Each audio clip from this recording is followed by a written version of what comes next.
Morning class 4, your third lecture of your chapter 8 on your page number 65.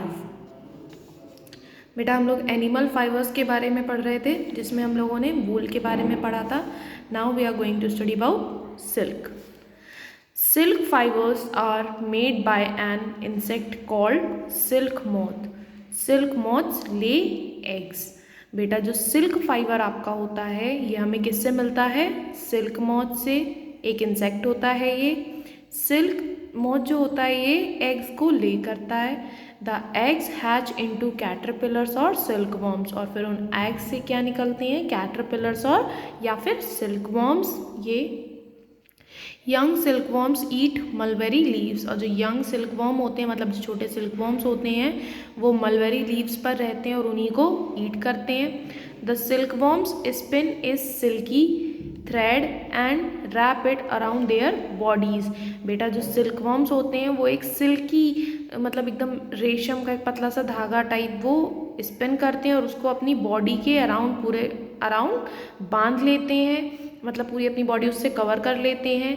This silky covering is called a cocoon. और यही बेटा जो silk thread से जो covering होती है उनकी बॉडी पर, इसी कवरिंग को हम कहते हैं ककून. ये आप देख सकते हैं. The cocoons are put in hot water and then skilled workers carefully unwind this thread. फिर क्या होता है कि अब इससे हमें सिल्क चाहिए तो हम क्या करते हैं कि इस ककून को हॉट वाटर में डाल देते हैं. फिर जो स्किल्ड वर्कर्स मतलब जो अच्छे कुशल जो वर्कर्स होते हैं वो क्या करते हैं कि उसमें से जो थ्रेड होता है उसको निकालते हैं. The thread is woven into silk cloth. और फिर उस थ्रेड से क्या बनता है? Silk cloth. The rearing of silk worms to get silk is called sericulture.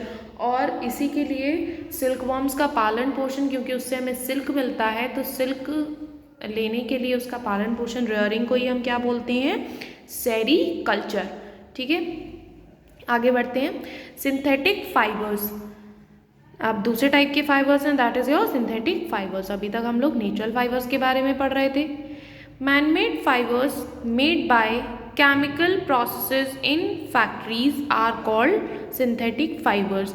बेटा वो मैनमेड फाइबर्स जो कि केमिकल प्रोसेस से फैक्ट्रीज में बनाए जाते हैं उन्हें हम लोग बोलते हैं सिंथेटिक फाइबर. जैसे कि rayon, nylon, polyester, acrylic, terylene.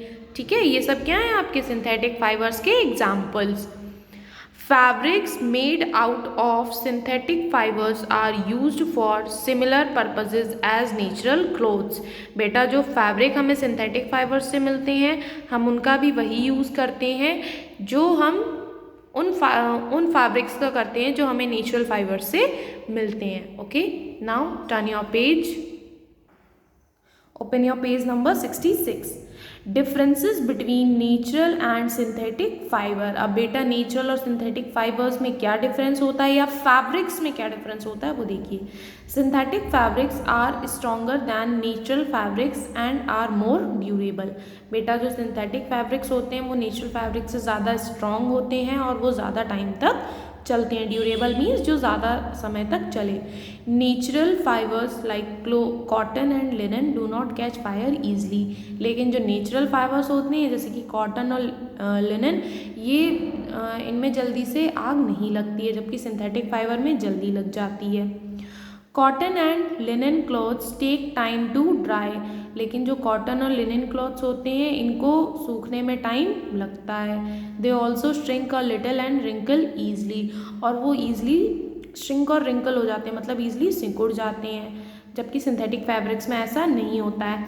Synthetic fabrics dry quickly, do not shrink and need very little ironing. जो सिंथेटिक फैब्रिक्स होते हैं वो जल्दी सूख जाते हैं, वो श्रिंक भी नहीं होते हैं और उनको आयरन की भी ज़्यादा ज़रूरत नहीं होती है. बहुत हल्का आयरन हमें वहाँ पर यूज़ करना पड़ता है. Natural fabrics do not react with skin.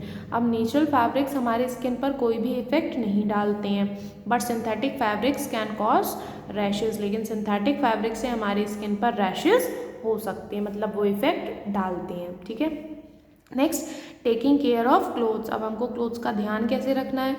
We should take care of our clothes for their long life and to keep them in good condition.